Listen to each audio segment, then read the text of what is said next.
बिस्मिल्लाहिर्रहमानिर्रहीम। आज हमारा मैथ 10th चैप्टर 1 उसकी एक्सरसाइज 1 है 1.1। उसका क्वेश्चन 1 हम स्टार्ट करने जा रहे हैं, जिसमें वो पूछ रहा है right the following quadratic equations in the standard form. हमने जो इक्वेशन दी जाएंगी उनको स्टैंडर्ड फॉर्म में लिखना है और पॉइंट आउट करना है प्योर क्वाड्रेटिक इक्वेशन को कि प्योर क्वाड्रेटिक इक्वेशन कौन सी होती हैं। तो पहले हमें इनको चेक करना है कि हमारे पास जो स्टैंडर्ड फॉर्म होती है वो क्या होती है, स्टैंडर्ड फॉर्म क्या है और उसके बाद प्योर फॉर्म क्या है। तो स्टैंडर्ड फॉर्म के लिए जो क्वाड्रेटिक इक्वेशन है उसकी जो स्टैंडर्ड फॉर्म है वो ax² plus bx plus c is equal to 0 ये है। यानी अगर हम इक्वेशन को हल करें, जो हमारे पास ये पड़ी हुई हैं, इनमें से किसी को भी हल करें, अगर उसका आंसर कुछ इस तरह से आए, x² हो, x हो और कांस्टेंट मौजूद हो तो इक्वल टू 0 हो, तो हम उसको कहेंगे कि ये स्टैंडर्ड फॉर्म है। और दूसरी तरफ अगर हम कहें कि प्योर जो क्वाड्रेटिक इक्वेशन है वो क्या होती है, तो प्योर क्वाड्रेटिक इक्वेशन के अंदर अगर यही जो हमारी स्टैंडर्ड फॉर्म है, अगर इसके अंदर if b is equal to 0, यानी हमारा ये वाला सेगमेंट जो है ये अगर ये 0 आ जाता है, b 0 आ जाता है, तो इसमें अगर हम वैल्यू ऐड करें तो ax² प्लस b की वैल्यू जब 0 आएगी तो ये सारा जो है 0 होने पर plus c is equal to 0 बचेगा। यानी इसको हम प्योर क्वाड्रेटिक इक्वेशन कहेंगे। यानी अगर हमारे पास हल करने पर ये दो वैल्यू x² और कांस्टेंट आता है तो फिर प्योर है, और अगर ये तीनों आ जाते हैं, x² भी आता है उसके बाद वो खाली आएगा और कांस्टेंट है, तो फिर हम ये कहेंगे कि ये स्टैंडर्ड फॉर्म है। इसमें ये बात याद रखनी है कि ये पहले हमेशा x² यानी जो भी वेरिएबल होगा x y b c जो भी है वटेवर, उसका पहले स्केयर होना चाहिए और उसके बाद वही जो वेरिएबल है वो आगे खाली भी हो। यानी जैसे यहाँ पे x² है उसके बाद x है और आखिर पे ये कांस्टेंट होना चाहिए इक्वल टू 0, देन जो है वो स्टैंडर्ड फॉर्म पे पूरा उतरेगा। अब हम अपने क्वेश्चन की तरफ आते हैं। तो इसमें जैसे पहला सवाल दिया गया है ये x + 7 into x - 3 is equal to -7 है। इसको हमने हल करना है और बताना है कि ये स्टैंडर्ड फॉर्म में है या प्योर क्वाड्रेटिक इक्वेशन है। इसके लिए ये पहले देखना है, यहाँ पे ये है लेफ़्ट साइड पर कि दो वैल्यूज़ हैं, एक ये x + 7 है, दूसरे x - 3 है। ये दोनों आपस में मल्टीप्लाई हो रहे हैं, ज़रब हो रहे हैं। तो ज़रब का जो तरीकाकार है, मल्टीप्लिकेशन का तरीकाकार है, पहला जो है वो पहले इससे मल्टीप्लाई होता है, इसको हम आगे दूसरे से मल्टीप्लाई करते हैं। तो साथ साथ अगर हम इसे लिख लें तो x इंटू x - 3 उसके बाद प्लस 7 इंटू x - 3 बराबर -7।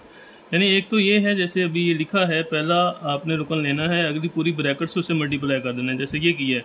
उसके बाद अलामत के साथ ही दूसरा पकड़ें और पूरी ब्रैकेट से ज़रब दे दें, ये हमने ये दूसरा कर दिया। ये ऊपर वाला जो तरीकाकार है ये भी आगे देखेंगे।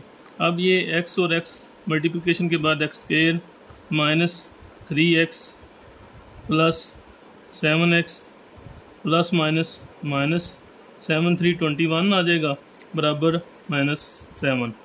अब x² एज इट आ गया, x और x आपस में हल हो जाएंगे तो प्लस माइनस तो होगा 7 बड़ा है चूँकि, तो इसलिए 7 में से 3 माइनस करेंगे तो 4 आ जाएगा प्लस 4x -21। तो चूँकि हमने अभी देखा था कि हमारी स्टैंडर्ड फॉर्म जो होती है वो ax² plus bx plus c is equal to 0 है। यानी हमारे पास राइट साइड पे 0 होना चाहिए। तो ये जो -7 है इसे हम इस साइड पे शिफ्ट करेंगे ताकि 0 बना सकें। ये -7 जब इधर आएगा तो प्लस 7 इज इक्वल टू 0। अब यहाँ पे मज़ीद x² plus 4x plus minus हो गया, तो बड़ा अब इसमें 21 है तो 21 बड़ा होने की वजह से माइनस ही आएगा। 21 में से 7 बाकी आ जाएंगे 14 बराबर 0। अब अगर हम देखें तो x² फिर x है इसके साथ और 14 एज अ कॉन्स्टेंट है इज इक्वल टू 0 भी है। तो ये जो है हमारी स्टैंडर्ड फॉर्म पे जो है पूरा उतर रहा है, तो हम कहेंगे तो ये स्टैंडर्ड फॉर्म जो है इसकी, ये जो क्वेश्चन है ये स्टैंडर्ड फॉर्म में है। बस हमने इतना ही बताना है इसको सोल्यूशन में कि ये स्टैंडर्ड फॉर्म है या नहीं है, बस। इसी तरह अब दूसरा क्वेश्चन है जिसमें अब हमने बताना है x² plus 4/3 minus x/7 is equal to 1। अब इसको हल करके बताना है हमने ये कौन सी फॉर्म आती है। अब ये स्टूडेंट्स ये बात याद रख लें कि ये बटा आ जाए जब भी, और सेंटर में या बटे में जो रकमें हैं वो माइनस हो रही हूँ या प्लस हो रही हूँ, माइनस और प्लस के लिए। तो ये हमने हमेशा इसको हल करना है। छोटी क्लासेस में आपने सीखा होगा ये एलसीएम के थ्रू हल करते हैं, यानी इसमें हमें एलसीएम लेना पड़ता है। एलसीएम हमेशा जो है वो नीचे वाली वैल्यूज़ का आपस में आप लेते हैं। एक एलसीएम का दो तरीक़ेकार है, एक तो छोटी तकसीम जिसे कहते हैं, तजज़ीज़ जिसे कहते हैं, फैक्टराइजेशन, एक तो उससे आ सकता है, दूसरा आप इनको डायरेक्ट मल्टीप्लाई भी करके ले सकते हैं। तो यहाँ पे क्योंकि 7 और 3 जो है ये अलग अलग हैं तो इन्हें हम डायरेक्ट मल्टीप्लाई ही करेंगे। तो 7 और 3 को मल्टीप्लाई करने पे 21 आएगा जो इसका एलसीएम कहलाता है। अब जब आपने एलसीएम इनको मल्टीप्लाई करके लिया होगा डायरेक्ट, तो आप इन्हें क्रॉस मल्टीप्लाई कर सकते हैं, ठीक है। तो अब हम इन्हें क्रॉस मल्टीप्लाई करेंगे तो 7 को इससे मल्टीप्लाई कर देंगे, 7 × x² + 4 हो जाएगा, माइनस 3 × x हो जाएगा = 1। इसी तरह अब ये इससे मल्टीप्लाई होगा तो 7x² + 7 × 4 = 28 - 3x/21 = 1। अब हम इसको जैसे भी आ रहा है इसको हमने बनाना यही फॉर्म ही है, इस तरफ लेके जाना है। तो अब ये बटा जो है, बटे में 21 जो है ये हमें नहीं चाहिए, तो ये तकसीम हो रहा है, इसे हम इस साइड पे मल्टीप्लाई कर देंगे।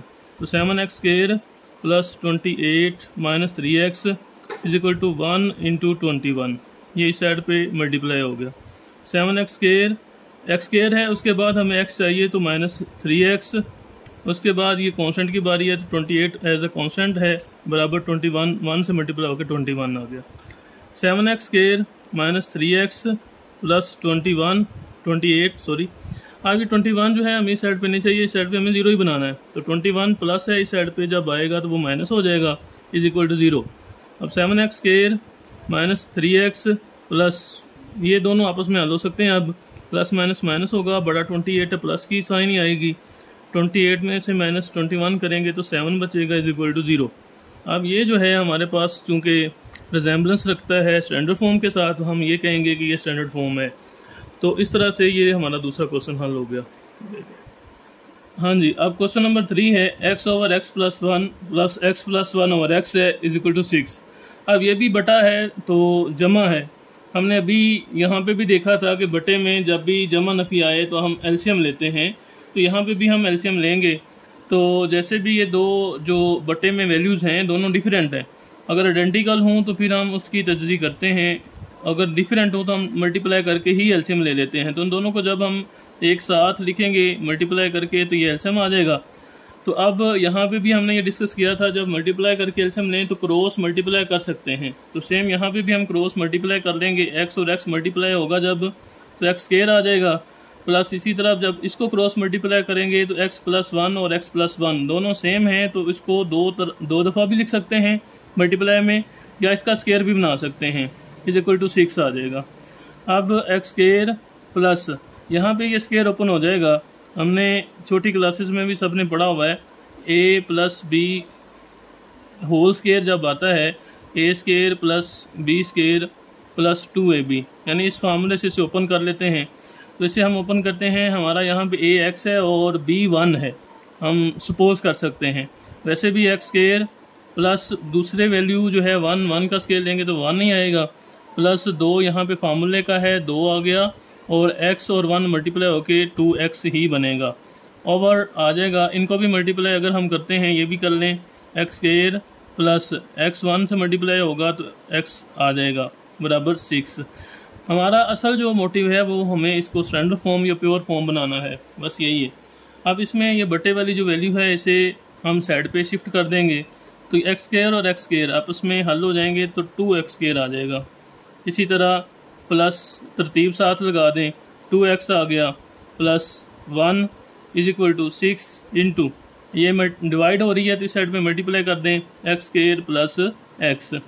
इस तरह 2x² plus 2x plus 1 = 6x² plus 6x। यहाँ पे हमने स्टैंडर्ड फॉर्म बनाना है तो किसी एक साइड पे 0 बनाना है, यानी राइट साइड पे हमेशा 0 होती है।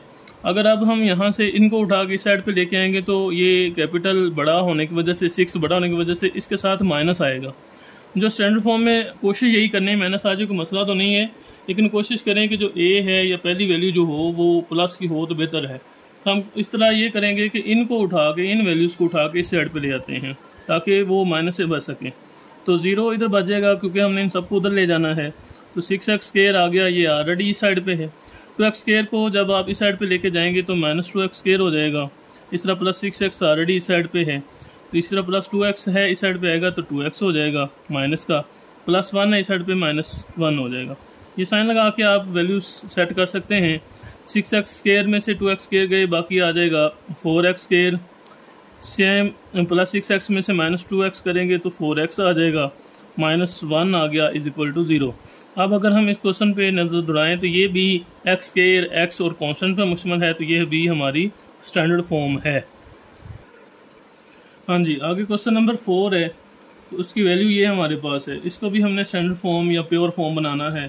तो यहाँ पे ये बटे में है, ये भी बटे में है, ये +4 है। इसको हम बटा इसका लेट कर लेते हैं कि 1 है, क्योंकि जब सारे बटे में है तो इसको भी होना चाहिए ताकि एलसीएम देख सकें और इसको हल कर सकें। अब सेम हम इसका भी एलसीएम लेंगे तो बटे वाली जो भी वैल्यू सारी बटे में आ जाएंगी एलसीएम में इकट्ठी होकर, तो x × x - 2 और ये 1 जो है ये वैल्यू नहीं रखता इतनी। तो अब इनको हम अब जो है यहाँ पे थोड़ा सा हमारे लिए डिफ़िकल्ट पॉइंट है कि जब 2 वैल्यूज़ थी तो हम क्रॉस मल्टीप्लाई कर रहे थे। यहाँ पे ये होगा कि अब ये जो बटे में वैल्यू है ये वाला डिनोमिनेटर इसका और एलसीएम आपस में हम इनको डिवाइड करेंगे, तो x - 2 × x ये डिवाइड होगा। जब बटे वाली वैल्यू से डिवाइड करेंगे तो हमारे पास बचेगा यहाँ पे खाली x। जो आंसर बचेगा उसे आप ऊपर वाली वैल्यू से मल्टीप्लाई करेंगे। तो x बचा है, इसे हम करेंगे x + 4 से मल्टीप्लाई। इसी तरह ये वाली वैल्यू जो है आप बटे में है और जो एलसीएम है ये फिर आपस में डिवाइड हो जाएंगे। तो हम कर लेते हैं x × x - 2 डिवाइड हम इस पे करने हैं x पर। तो x और x आपस में डिवाइड होकर x - 2 बचेगा। जो बचेगा वो ऊपर वाली से मल्टीप्लाई होना है। अब यहाँ पे x - 2 जो है ये ऑलरेडी मौजूद है और एक x - 2 और आ गया, इसलिए आप x - 2 का स्क्वायर बना सकते हैं जैसे हमने पिछले क्वेश्चन में भी बनाया था। इस तरह प्लस ये 1 जो है अब इसने इस पर डिवाइड होना है, यानी इस वैल्यू को जब आप 1 पे डिवाइड करेंगे तो यही आंसर आ जाएगा। तो इसको आप ऊपर वाली 4 से मल्टीप्लाई करेंगे तो 4 × x - 2 बराबर आ जाएगा हमारे पास 0। यानी ये जो है एलसीएम लेने वाला जो काम है यहाँ पे ये एक थोड़ा सा टफ फेज है। एलसीएम ले लें, उसके बाद नीचे वाले से डिवाइड कर दें, जो बचेगा वो ऊपर से मल्टीप्लाई होता जाएगा। इस तरह ये लिख लें। अब इनको मल्टीप्लाई कर लें, x² प्लस ये x 4 से मल्टीप्लाई होगा 4x आ जाएगा। इस तरह माइनस, अब ये x - 2 का स्क्वायर है तो a - b सारे का स्क्वायर जैसे हमने पीछे भी एक किया था, a² प्लस b² - 2ab आ जाएगा। यहाँ पे ये बात याद रखिए, स्क्वायर चाहे माइनस का हो या प्लस का हो, जो दोनों स्क्वायर आने उनके दरमियान प्लस ही आएगी। और यहाँ पे जो वैल्यू 2 कुलिये का जो है इसमें माइनस का प्लस आएगा। अगर यहाँ पे माइनस है तो ये माइनस आएगा, प्लस है तो प्लस आएगा। अब यहाँ पे बाहर माइनस होने की वजह से जब हम स्क्वायर ओपन करेंगे उसके अंदर 3 वैल्यूज आ रही होंगी, इसलिए हमें यहाँ पे ब्रैकेट ज़रूर यूज़ करनी है। अगर ये नहीं यूज़ करोगे तो ये मेन पॉइंट है इसका, यहाँ पे गलती हो जाएगी। तो पहले रुकन का स्क्वायर लिख लें x का, प्लस दूसरा रुकन यहाँ पे 2 है इसका स्क्वायर लिख लें, -2 कुलिये वाला आ जाएगा हमारा, इसके साथ x आ जाएगा और साथ में 2 आ जाएगा। तो यहाँ तक ये फार्मूला ओपन है, ये ब्रैकेट यहाँ पे क्लोज कर लें। प्लस इसी तरह 4x, x से मल्टीप्लाई होगा तो 4x² हो जाएगा, प्लस माइनस, अच्छा 4x² और इसके साथ प्लस माइनस माइनस हो गया। 4x अब 2 से मल्टीप्लाई होके 4 2 8x आ गया बटे में, ये इनको भी मल्टीप्लाई कर लें, x² माइनस ये 2x से मल्टीप्लाई होकर 2x आ जाएगा। यहाँ पे अब ये जो माइनस है ब्रैकेट हम ख़त्म कर देंगे, इनको मल्टीप्लाई करके लिख लेते हैं, x² plus 4x minus x², ये प्लस माइनस माइनस 2 का स्क्वायर 4 होगा, ये 4 आ गया, माइनस माइनस प्लस 2 2 4 और साथ में x आ गया, over x² minus 2x, sorry यहाँ पे ये वैल्यूज़ अभी पड़ी थी, प्लस 4x² माइनस 8x = 0। अब यहाँ पे जो आपस में हल हो सकते हैं उन्हें हम हल कर लेते हैं। एक्स स्क्वायर प्लस का और ये माइनस का दोनों सेम कैंसिल हो जाएंगे। इसी तरह अब बाकी जो है वो लिख लें, 4x और 4x आपस में जमा कर लें, इनको जमा जमा जमा 4 और 4 8x माइनस 4 इसके साथ plus 4x square minus 8x, ये डिवाइड हो रहा है इस साइड पे लेके जाएं ताकि ये मल्टीप्लाई हो सके, 0 into x square minus 2x। इसी तरह अगर हम देखें ये प्लस का 8x है, ये माइनस का 8x, ये भी कैंसिल हो जाएगा। हमारे पास वैल्यू बच जाएगी, पहले तरतीब ही लगा लें, 4x स्क्वायर वाला लिख लें, उसके बाद यहाँ पे कांस्टेंट ही बचेगा -4 इज इक्वल टू, ये 0 से जो भी वैल्यू मल्टीप्लाई होगी जितनी भी होगी वो 0 ही हो जाएगी। अब अगर आप इसको देखें मज़ीद तो एक्स स्क्वायर और उसके बाद कांस्टेंट आया है, तो हमने पीछे प्योर फॉर्म में देखा था, प्योर फॉर्म में ax square plus c is equal to 0, यानी इस तरह अगर b इसमें से निकल जाए, x वाली वैल्यू जो है वो ख़त्म हो जाए, तो फिर ये प्योर फॉर्म होती है। तो ये रिजेंबलेंस रखती है, इन दोनों में मुताबिकत है, तो हम ये कह सकते हैं कि ये प्योर फॉर्म है। तो इस तरह से ये हमारा क्वेश्चन हो गया। नेक्स्ट क्वेश्चन नंबर 5 है हमारा, इसको भी हमने सेम ये एक ही पैटर्न पे सवाल आते जा रहे हैं। पहला ये डिफरेंट था, बाकी सारे एलसीएम वाले ही हैं, इसका भी हम एलसीएम ही लेंगे। x प्लस 4 और x ये बटे में इनका एलसीएम ले लें, तो x इंटू एक्स प्लस 4 दोनों वैल्यू जो है इन्हें मल्टीप्लाई करके इकट्ठा लिख लेंगे, एलसीएम में आ जाएगा। अब हम इन्हें क्रॉस मल्टीप्लाई कर सकते हैं, तो ये x जो है इस साइड पे मल्टीप्लाई हो जाएगा, x प्लस 4 x माइनस 5 से मल्टीप्लाई हो जाएगा, तो ये आ जाएगा x into x plus 3 minus, अब इनको मल्टीप्लाई करें, x plus 4 into x minus 5 is equal to 1। यहाँ पे इनको मल्टीप्लाई अब कर लें, x square plus 3x minus, इनको मल्टीप्लाई करना है तो चूँकि दो वैल्यूज़ ये हैं, दो ये हैं, मल्टीप्लाई करने पे 4 वैल्यूज़ हो जाएंगी, तो बाहर माइनस है, यहाँ पे भी ब्रैकेट लगाना बहुत ज़रूरी है। तो इस तरह ये x पहला रुकन लें, आगे पूरी ब्रैकेट से मल्टीप्लाई कर लें, x इंटू एक्स माइनस 5 आ जाएगा। इसी तरह प्लस 4 अलामत भी लेनी है और दूसरा रुकन भी ले लेना है, और उसको भी आगे सारी ब्रैकेट से मल्टीप्लाई कर लेना है, तो ये आ जाएगा। उसके बाद इनको भी आपस में मल्टीप्लाई कर लें, ये एक्स स्क्वायर प्लस 4x आ जाएगा, बराबर आ गया 1। अब x square plus 3x minus ये आ जाएगा एक्स स्क्वायर माइनस 5x, इसी तरह 4x प्लस माइनस माइनस 5 4 20 आ गए, over x square plus 4x is equal to 1। Similarly x square plus 3x minus, अब ये ब्रैकेट ख़त्म कर दें, एक्स स्क्वायर अभी रहने दें, x square plus minus minus, क्योंकि ये हल हो रहे थे पहले इन्हें हम हल कर लेते हैं, तो 5 बड़ा है तो माइनस साइन आ जाएगा, 5 में 4 बाकी आ जाएगा x minus 20 over x square plus 4x is equal to 1। यहाँ पे अब एक्स स्क्वायर प्लस 3x, अब इसको मल्टीप्लाई कर लें, माइनस को माइनस एक्स स्क्वायर हो जाएगा, माइनस माइनस प्लस x हो गया, इस तरह ये माइनस इससे मल्टीप्लाई होके माइनस माइनस प्लस 20 हो जाएगा, बराबर इसको भी साइड पे ले आएँ, 1 into x square plus 4x, यानी ये डिवाइड हो रही थी, इधर आके मल्टीप्लाई हो जाएगा। अब यहाँ पे एक्स स्क्वायर प्लस का है, ये माइनस का है, दोनों सेम होने की वजह से कैंसिल हो जाएंगे, x और x आपस में हल हो जाएंगे, 3x और x हो जाएगा 4x plus 20 is equal to, ये 1 से मल्टीप्लाई होकर एक्स स्क्वायर प्लस 4x। मज़ीद अब हम इसे एक साइड पे 0 बना लेते हैं, यानी एक्स स्क्वायर इस साइड पे मौजूद है तो इनको उठाएं और इस साइड पे ले जाएं ताकि ये स्टैंडर्ड फॉर्म या प्योर फॉर्म की तरफ हम चले जाएं, तो इसको इस साइड पे 0 बच जाएगी, बराबर एक्स स्क्वायर ऑलरेडी मौजूद है, तो उसके बाद ये प्लस 4x इसके साथ लगा हुआ है वो आ जाएगा, ये प्लस 4x जब इस साइड पे जाएगा तो ये माइनस 4x हो जाएगा। सिमिलरली प्लस 20 इस साइड पे आके माइनस 20 हो जाएगा, इस साइड पे 0 है। अब ये वाला आप लगा के इम्प्लाइज डेट, ये प्लस माइनस दोनों सेम है, कैंसिल कर लें तो बचेगा एक्स स्क्वायर माइनस 20 बराबर 0।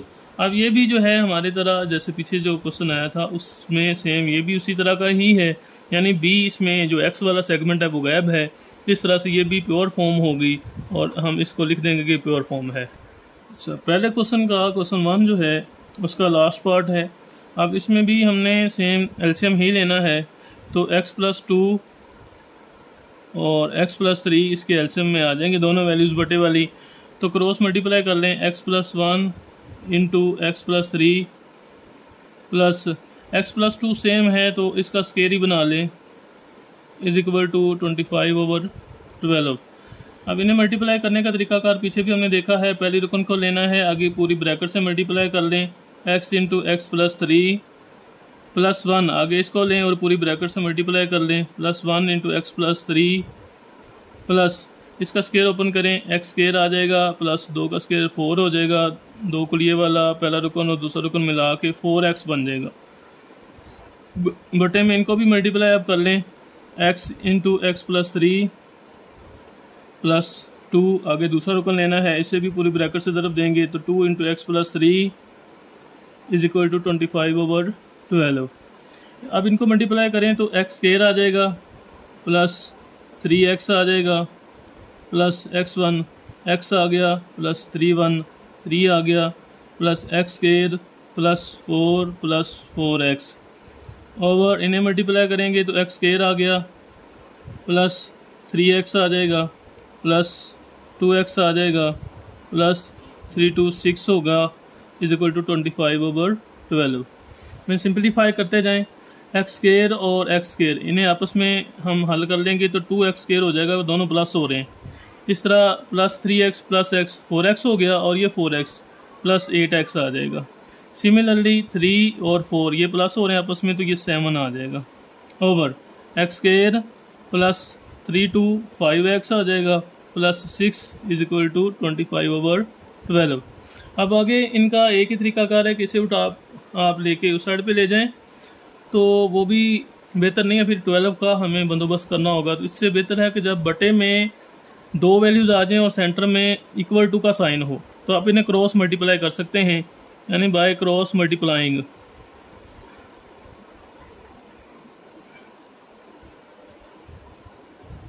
उर्दू वाले बच्चे ज़रब चिल्ले पाई से लिख सकते हैं, क्रॉस ज़रब से लिख सकते हैं, तो ये आ जाएगा 25 into x square plus 5x plus 6 is equal to 12 into 2x square plus 8x plus 7। इन्हें मल्टीप्लाई करेंगे तो 25x स्क्वायर आ जाएगा, यहाँ 25 5 से मल्टीप्लाई होकर 125x आ जाएगा, प्लस 25 6 से मल्टीप्लाई होकर 150 आ जाएगा, is equal to 12 to 24x square, और 12 और 8 को मल्टीप्लाई करेंगे तो ये आ जाएगा 96x, 12 और 7 को मल्टीप्लाई करेंगे तो 84 आ जाएगा। आगे आपने इसे स्टैंडर्ड फॉर्म बनाना है तो किसी एक साइड पे 0 होगा, यानी इन सबको उठा के साइड पे ले आएँ तो 25x स्क्वायर, ये x स्क्वायर वाली साइड पे आके 24x स्क्वायर माइनस हो जाएगा, प्लस 125x प्लस 96 इस साइड पे माइनस 96x हो जाएगा, प्लस 150 जो है ये कांस्टेंट है तो प्लस 84 जो है इस साइड पे माइनस 84 आ जाएगा, इज इक्वल टू 0। अब इन दोनों को माइनस करेंगे तो 25 में से 24 बाकी एक्स स्क्वायर, तो यहाँ पे इन दोनों को माइनस करने पर एक्स स्क्वायर आ गया, प्लस 125 में से 96 यानी 125 में से 96 माइनस करेंगे तो प्लस माइनस माइनस, बड़ा 125 है तो वो प्लस ही आएगा, तो इसमें 29 आ जाएंगे, एक्स आ गया 7, तो प्लस माइनस माइनस कैपिटल जो है यहाँ पे प्लस 150 है तो ये आ जाएगा 16 इधर से और 50 ये 66 आ जाएगा, इज इक्वल टू 0। इस तरह से ये प्लस माइनस आप कर सकते हैं। तो ये देखें अब इसमें एक्स स्क्वायर है और वही खाली भी है और एंड पे कांस्टेंट भी मौजूद है, तो ये हमारे पास स्टैंडर्ड फॉर्म से रिजेंबलेंस रखता है, तो ये इसकी हमने स्टैंडर्ड फॉर्म बना दी।